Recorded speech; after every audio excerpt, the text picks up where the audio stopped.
ব্যবধান। এভাবে আমরা গিয়েছি ক্রমশ দূরে, এক পা সকালে আর এক পা দুপুরে। ভেবেছি আজকে না হয় সন্ধ্যা যাক, কাল কথা হবে, এমন কি তাড়া, থাক।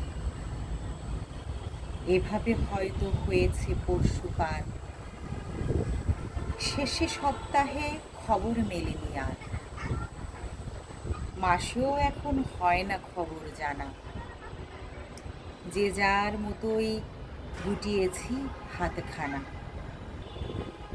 এভাবেই বাড়ে আমাদের ব্যবধান, বছরের কারো জানি না তো সন্ধান।